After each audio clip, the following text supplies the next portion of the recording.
cabe ninguna duda que Pedro Castillo, como presidente de Perú, es un auténtico profesor inepto al que no le gusta demasiado aprender la lección. Y aunque lo que estamos viendo podría resumirse en la crónica de una presidencia anunciada, lo cierto es que sus políticas erráticas, la inexperiencia, las malas decisiones, lo tienen al borde del abismo, del que ya se salvó además por los pelos tras una moción de destitución presidencial. Y es que a casi 7 meses de haber asumido como presidente, cambiando un ministro cada 10 días, ayer de nuevo anunció que va a tomar juramento al cuarto gabinete presidencial tras la atropellada salida del primer ministro Héctor Vallet, acusado de ser un maltratador de mujeres y quien había juramentado hacía tan solo, escuche bien, 4 días. Un nombramiento que ya había levantado una agria polémica en todo el espectro ideológico peruano, incluyendo a 3 miembros de su propio gabinete que habían exigido públicamente que dejara a su cargo. El elegido por el presidente del sombrero tenía en su haberso judicial en el 2007 por haber intentado robar la prueba psicotécnica y agredir físicamente a una psicóloga con ayuda de su chofer para ser funcionario del Banco Estatal Agrobanco. Y mantenía además abierto otro caso de agresión en el Poder Judicial al haber sido denunciado por su esposa, que ya falleció, y su hija por agresiones físicas que incluirían violentas golpizas con puñetazos y patadas. A pesar de la presión social y las ásperas críticas por el nombramiento de este angelito, Castillo ha preferido, sin embargo, no darse por aludido, ni ha ejercido tampoco una autocrítica que tanta falta le hace para ayudar a salir adelante a un país sumido en una de las peores crisis de gobernabilidad desde la época del virreinato. Muy por el contrario, asegura que todo esto es una campaña mediática para tratar de sacarlo de su cargo. Hoy los peruanos se preguntan: ¿cómo pueden hacer para salir del caos y de un presidente marxista que ni siquiera sabe lo que significa? Un maestro rural que insiste en que no fue entrenado para ser presidente, pero que a todas luces parece el ganador de un sorteo para ser presidente, que gobernando con una camarilla de amigos y en la sombra, pues con Vladimir Cerrón está tratando de hacer gobierno. No podíamos tener a nadie mejor que el invitado que nos acompaña en esta noche. Él es Dimas Concha, consultor político internacional, uno de los mejores en América Latina, y a quien quiero dar la bienvenida y agradecer muchísimo por habernos hecho un hueco en su agenda y estar con nosotros esta noche. Muchísimas gracias. Gracias a ti, Marian. Un gusto estar compartiendo con este programa de tanto prestigio internacional, El Espejo, aquí a tus órdenes. A ver, Dimas, ¿por qué exactamente Castillo no consigue estabilizar Perú? Ha nombrado su cuarto gabinete en poco más de 6 meses. Estamos hablando de un ministro cada 10 días. ¿Qué está pasando? Definitivamente el Perú viene atravesando una crisis política de gobernabilidad, un grave proceso que está afectando muchísimo la estabilidad económica, social de nuestro país. Y es que lamentablemente su presidencia es consecuencia de una campaña populista. Yo creo que ni ellos mismos suponían que podían llegar a la presidencia. En la primera vuelta, quitando los votos nulos y en blanco, apenas llegó al 19.1%, lo cual quiere decir de que menos de 1 de cada 5 peruanos votó por él. En una campaña presidencial con más de 17 candidatos presidenciales y con una dispersión y atomización del voto que hizo que ninguno de los candidatos en primera vuelta llegara a obtener 1 de cada 5 votos, y cuando tenemos que la candidata que pasa con él a la segunda vuelta es Keiko Fujimori, entonces tenemos que, con una diferencia tan pequeña con ella, con una bipolarización del país donde la gente tenía que votar y desinfectarse las manos después de votar, ¿no? Porque tenían que escoger entre el SIDA y el cáncer, ¿no? Entonces no quedaba más remedio que uno de los dos constitucionalmente llegara a la presidencia. El voto fujimorista era fuerte, lo que le permitió pasar a la segunda vuelta, no tan fuerte como era antes, se ha reducido muchísimo, pero el antifujimorismo es mucho más fuerte. Eso le hizo perder la campaña que tuvimos con Pedro Pablo Kuczynski en el 2016 y la siguiente, y ahora consecuentemente acaba de perder contra el que no se podía perder, ¿no? O sea, contra Pedro Castillo, contra nuestro actual presidente. Consecuencia de todo esto, llega no porque él haya hecho méritos ni porque haya conseguido un voto más por méritos propios de los que consiguió en la primera vuelta, sino porque se juntaron de manera automática y gratuita todas las fuerzas antifujimoristas, ¿no? Y todos aquellos que veían peligrar la estabilidad económica, la democracia, etcétera, etcétera, con una presidencia como la de Pedro Castillo. Consecuencia de esto, tenemos un presidente que no estaba preparado para ser presidente y que no sabe gerenciar la política, la gestión gubernamental y ni siquiera armar un buen gabinete que por lo menos genere ciertos consensos y la tranquilidad que necesita nuestro país. Es un país que se mueve perfecto en automático, ¿eh? Pero déjame decirte una cosa, Dimas. Aquí hay que ser tremendamente honesto y yo creo que las personas que nos están viendo tienen esa misma percepción que la Casa. Con todo el respeto que me lleva el ser el presidente de un país como Perú, lo cierto es que es una pantomima, o sea, lo cierto es que es un chiste, lo cierto es que cuando uno dice que es un presidente marxista sin saber lo que significa la palabra marxista, es una realidad. O sea, estamos hablando de un presidente que no estaba preparado para ser presidente, la polarización del voto, como estabas hablando, la atomización del voto, el que 1 de cada 5 no lo quería, pero llegó ahí. Y no tiene ningún instrumento para poder gobernar, porque es que no tiene cultura para poder gobernar. Quiero decir, las cosas más sublimes, más chiquititas, no las entiende. Y sin embargo está puesto como presidente de un país con la importancia que tiene Perú. Y la pregunta que uno se hace es, ¿quién está detrás moviendo las cuerdas? ¿Sigue siendo Vladimir Cerrón? ¿Quién es el que está detrás? ¿Sería Viberto Castillo León? ¿Quién es?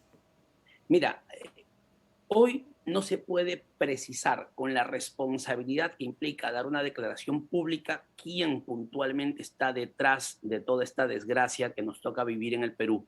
Lo que sí tenemos claro es de que hay oscuros personajes detrás de él, como Vladimir Cerrón, ¿no? Con los cuales o se ha hecho una separación genuina o un distanciamiento que es administrado, pero hay muchas otras personas que están en una línea de izquierda radical, muy populista, que están marcando la pauta en determinados procesos electorales en América Latina, porque los movimientos declarados de derecha han fracasado en la forma también de gestionar la responsabilidad que el pueblo les confirió.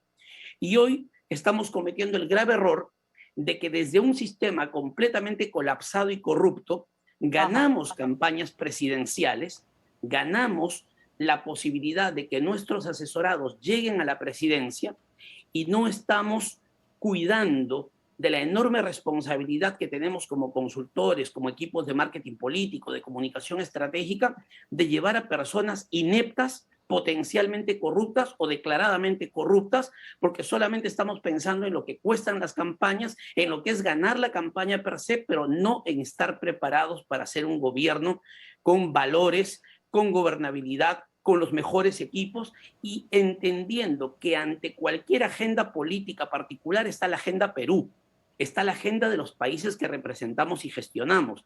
Y consecuentemente tenemos que ser mucho más cuidadosos porque hay oscuros intereses de temas delictivos, delincuenciales, vínculos de capitales provenientes de narcotráfico, de lavado de activos, de minería ilegal, de una serie de irresponsabilidades que mueven y timbean dinero como si fuera una apuesta de casino en una campaña y terminan poniéndonos presidentes como los que tenemos hoy. Vamos a ir por partes. Para que la gente que nos está viendo, quizá alguno no sabe quién es Vladimir Cerrón, yo le voy a pedir a mi compañero que en algún momento me vuelva a poner esa foto, porque yo quiero que hagan simplemente un zoom in en esa foto que tiene el individuo en la parte de atrás y ahí van a entender muchas cosas.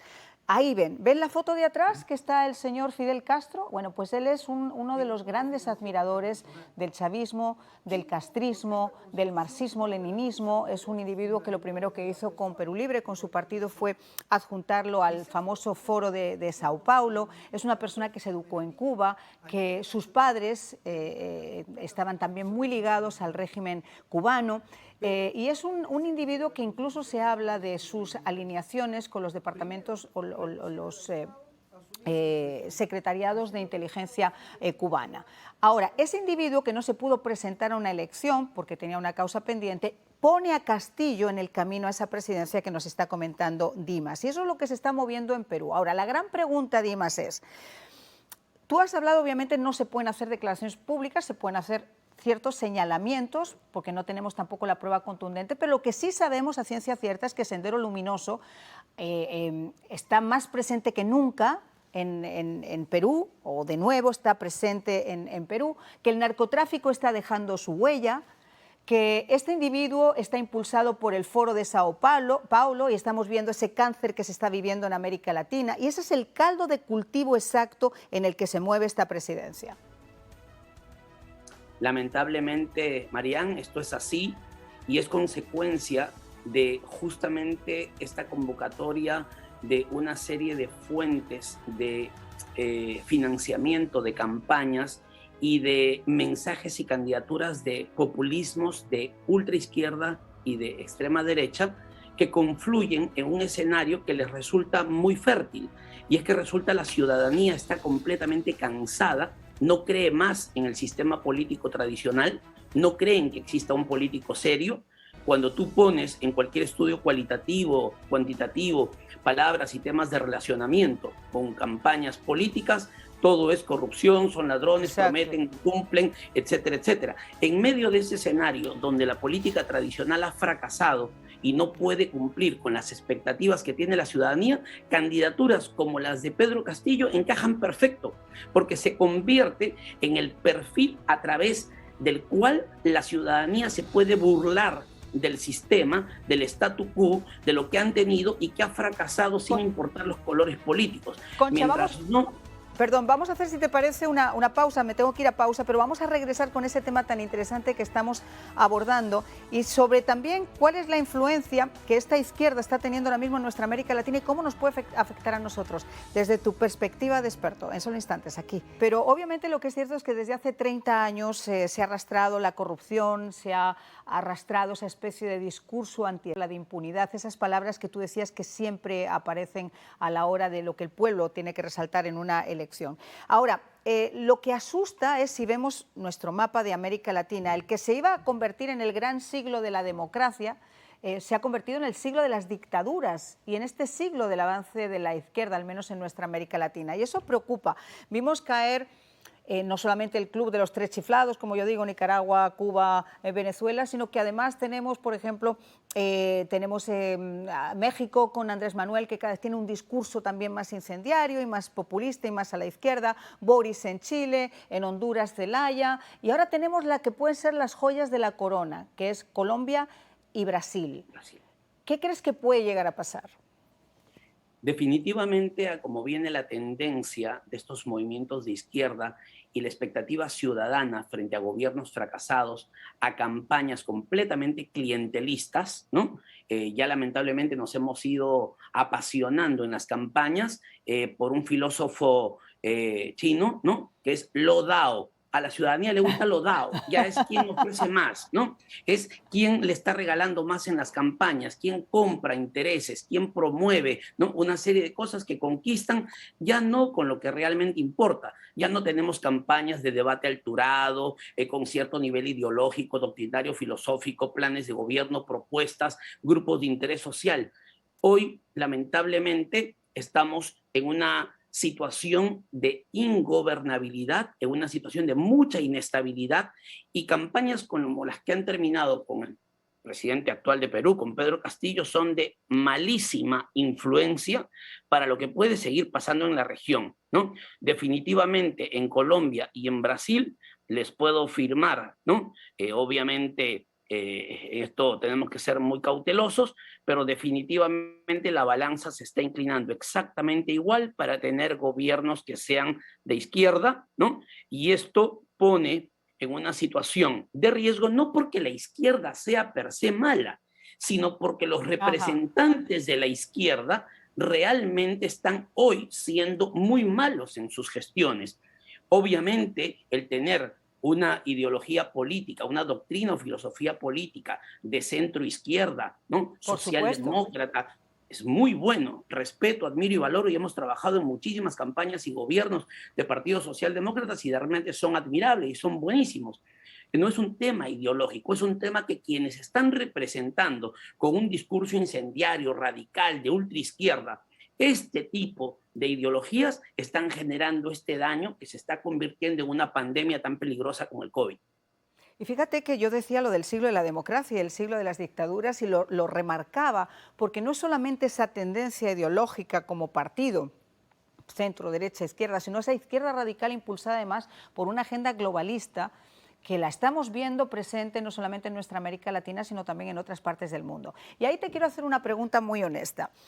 Tú has sido consultor de presidentes, has sido consultor, muchos presidentes en América Latina, no los vamos a mencionar porque yo sé que ustedes trabajan así como que medio en lo secreto, pero muchos presidentes de América Latina, muchos gobernadores.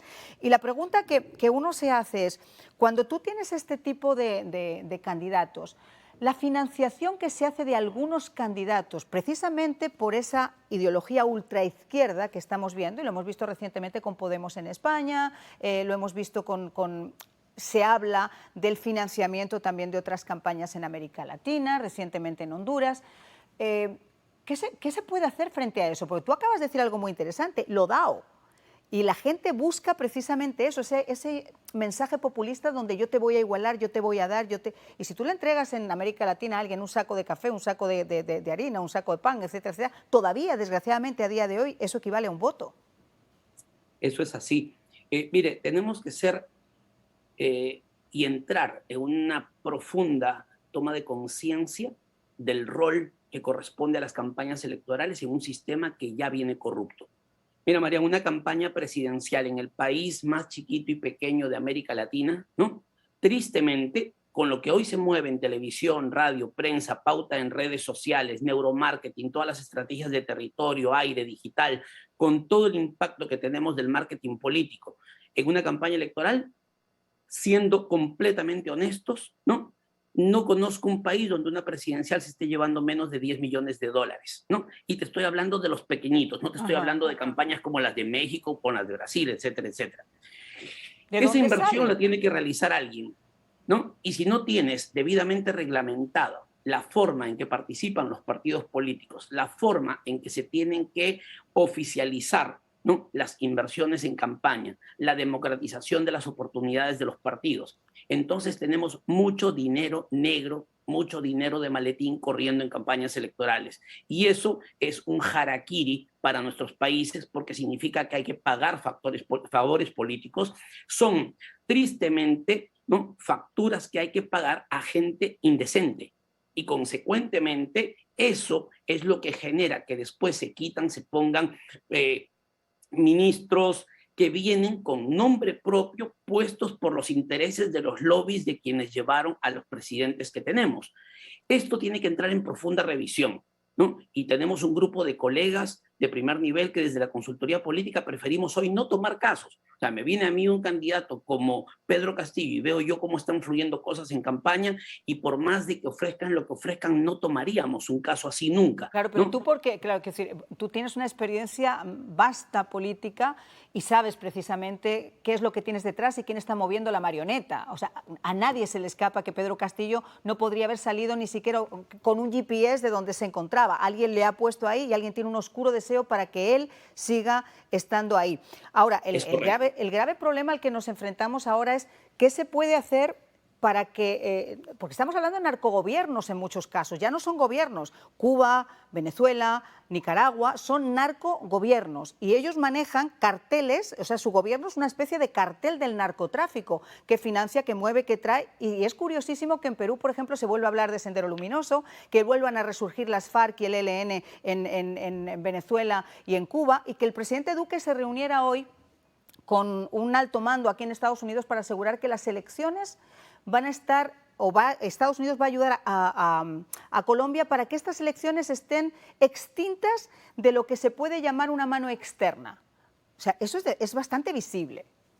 Es muy delicado y realmente desde los foros de la consultoría, desde las organizaciones, desde las ONGs, desde los medios de comunicación, desde programas muy serios y comprometidos con lo que realmente es valioso para América Latina y para el mundo, como el caso de tu programa, tenemos que hacer una gran cadena que trate de orientar un nuevo estilo, tanto en los gobiernos como en las campañas. Ya ahora nos preguntamos muy en serio si solamente nuestro rol como consultores termina en ganar una campaña o preocuparnos que si después de ganar esa campaña tenemos que buscar buenos gobiernos.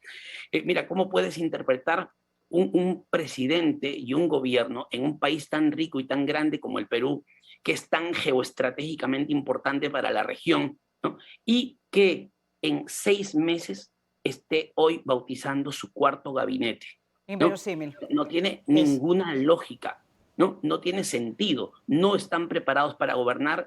Estás poniendo como presidente del Consejo de Ministros a un tipo que tiene denuncias que las encuentras googleándola. Entonces, ¿quién los asesora? No saben agarrar ni siquiera una laptop o agarrar un celular para googlear y saber a quién están designando en una función no, eso pública. es tremendo, o sea, lo que se está viviendo es realmente tremendo. Nos tenemos que una descripción, una reflexión.